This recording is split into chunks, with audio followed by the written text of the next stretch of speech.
It's such a pleasure always to come back here as one of our two consulting ministers, James Ford. Today, we're actually running up to a terrible anniversary. Next week will mark 150 years since the horrific massacre of Chinese immigrants here in Los Angeles, 1871. At the time, LA counted fewer than 7,000 people total. And the Chinese immigrant population was equally tiny, only about 170. And 19 immigrants died in the riot. In absolute terms, a horror. But also, that's close to 15% of the Chinese population. An unspeakable horror visited upon people who had braved considerable hardship to be there, here, hoping for opportunities and often just to support distant family. The immediate cause was that a white policeman had been killed in what appeared to be a fight among two Tongs. We were talking about Tong. Gang is the best shorthand in this case, but it's actually more complicated than that. Rumors quickly spread among the white population that there was some sort of rampage against them. In response, possibly as many as 500 people descended upon the Chinese neighborhood. And truthfully, those 19 deaths were simply the pinnacle of the terror visited upon that community that day. In the aftermath, 10 people were tried and 8 were convicted. All would eventually be released when their convictions were overturned on various technicalities. Truth was, vigilante hangings were common, and punishment for vigilantism was relatively rare.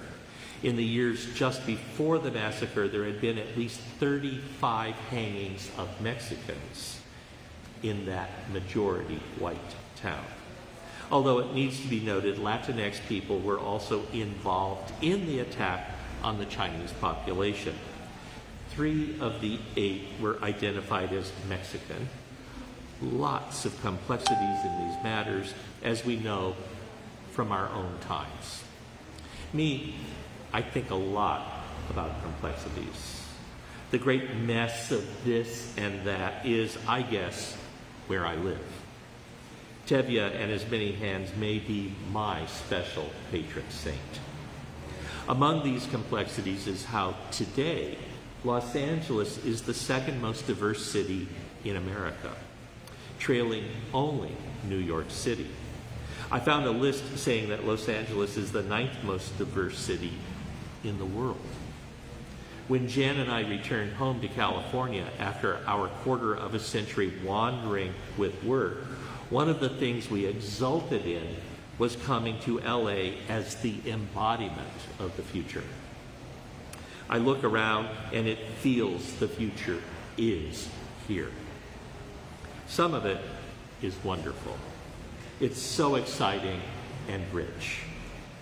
Some bringing sadness piled upon sadnesses, poverty, violence, deferred and sometimes lost dreams, which of course brings us back to complexity. Here's what I feel we are invited into reflecting about today, near the anniversary of that terrible event. We are, in fact, facing several possible futures. Which one will prevail is one of the great and terrible questions facing us. One of the most intriguing things about the American experiment, the project that is the United States, was how it was based in a couple of ideas current in the Enlightenment of the 18th century. One was a democratizing trend. Few real Democrats in the early mix, of course. At the polls, I suggest Paine and Franklin, Thomas Paine, who no one liked, and Benjamin Franklin, who everyone pretty much liked. Two geniuses of the possible, one an idealist, the other an ultimate pragmatist. The rest, well, they were of various sorts, mostly people looking to make money, including many slaveholders among them. And politically, they mainly liked the idea of oligarchy, although pretty much all had democratizing inclinations. And that's been our governmental style since. Oligarchy and democracy in an uneasy tension. Rhetorically, mostly democratic, functionally more oligarchic. With at the heart, I think, with Paine and Franklin, a melding of idealism and pragmatism. The other thing that was exciting, at least in theory, was the ideal of moving away from blood and soil as an organizing principle. The dream among many was a population gathered from all over the world. This dream would be captured in that poem etched into the base of the Statue of Liberty. Give me your tired, your poor, your huddled masses yearning to breathe free. It is a dream of a new Eden, a fresh start. But as the title of one article I saw about that horrific massacre 150 years ago noted, ours is at best a blood-stained Eden. From the beginning, there were people who here, when the ancestors of our republic arrived, who were swept away with plague and guns. The survivors hymned into reserves. And pretty much at the same time as we threw off European nationalisms, we ended up with whiteness. Whiteness as our replacement for blood and soil. The serpent within our new Eden. And for those who didn't fit, restricting laws, riots, lynchings, murder and terror of those perceived others. Tribalism, it seems, is some kind of inevitable. However, whiteness contains the seeds of its own destruction.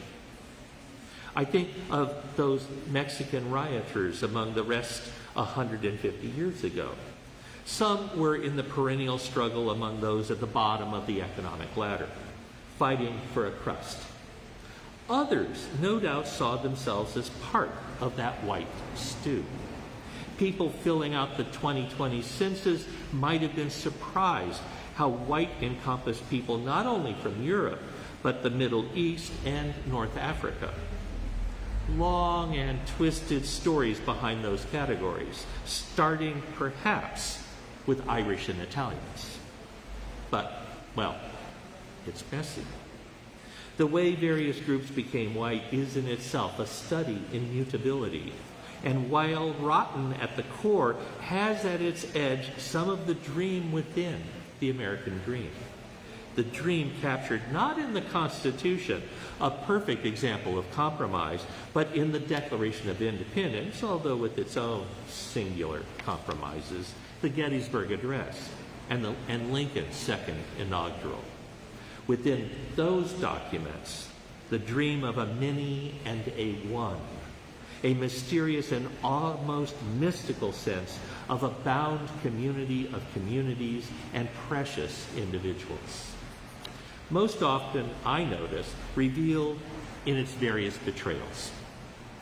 But, and here's the other most important thing for today, a better way is struggling to be born into this world. Now, sometimes I look at us as human beings, and I think we're doomed. Possibly from the beginning. We have those two enormous problems. First, I look at our forward-looking eyes, I look at our canines, and I think predator. Add in our brains, and what we get is the world's apex predator. King of the hill, with room for only one up at the top. Second, we run in packs. With culture, this becomes tribalisms.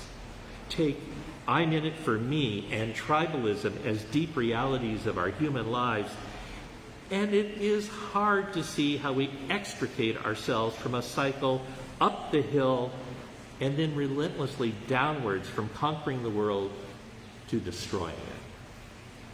I find myself wondering how we get out of this mess. And I wonder if it's possible. And, well, I wouldn't be here if I didn't think there was some good news. Recently, a friend pointed me to a very interesting study. Robert Sapolsky is a neurologist and professor at Stanford. In the early 1980s, he was studying a troop of baboons, a primate that rivals us for violence. One troop had settled near a human garbage dump, and the other lived nearby, but went to the dump daily to forage. The leadership of both troops, the most violent, skirmished regularly. These were also the ones who got the lion's share, as it were, of food. So, when tainted food in the dump led to an outbreak of tuberculosis, the ones who were wiped out were the leadership of the two troops, the most violent of the two troops. According to Sapolsky, focusing his work on the forest troop, quote, "The second consequences of these changes were dramatic. There remained a hierarchy among their males, but it was far looser than before. Compared with other more typical savanna baboon groups, high-ranking males rarely harassed subordinates and occasionally even relinquished contested resources. Aggression was less frequent, particularly against third parties. And rates of affiliative behavior, such as males and females grooming each other or sitting together, soared. There were even instances now and then of adult males grooming each other, a behavior nearly as unprecedented as baboons sprouting wings," to end the quote. Sapolsky notes one other thing. The normal procedure within baboon cultures is for adolescent males to leave the troop and then attach to a new one, finding their place through combativeness. Instead, coming to this new egalitarian group, and instead of meeting with violence, they are groomed and soon invited into sexual contact. A new kind of baboon troop emerged, more egalitarian, more caring, less violent.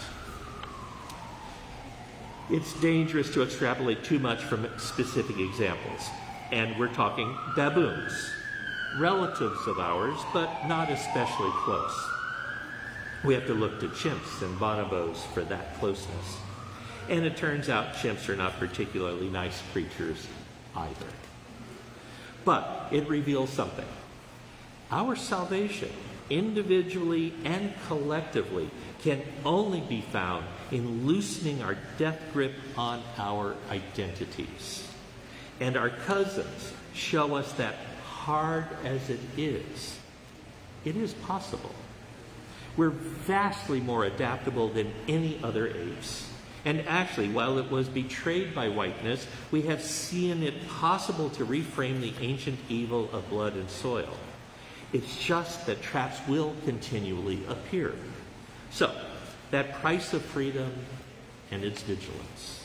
The vigilance is watching our hearts, which, blessing upon blessing, reveals possibilities. There is something. It's a burning coal at the core of our humanity. If we notice it and fan it, foster it, care for it, and attend to it, well, then there genuinely is hope for us and this world. The intuition of wonder and beauty, and most of all, of connection, rises in individual hearts spontaneously. And more good news. There is a world of spiritual disciplines that help us to dig in deeper and to follow the many truths which follow noticing that interconnectedness. I commend them to you, not just for your own sake, but for the sake of this world. But, and this is so important, the secret to them all is just turning our hearts and allowing the world to present itself to us. Stop projecting as best you can, and instead let the world, what in East Asian cultures is sometimes called the 10,000 things, let it be, and let it present itself to you, to me. Witness. Be present. This is important because the ancient dream is found in how we see ourselves. And what we are is multiple things. We are each at different places between birth and death, but connected. We, each of us, bring gifts and difficulties, each of us in our uniqueness, and all connected.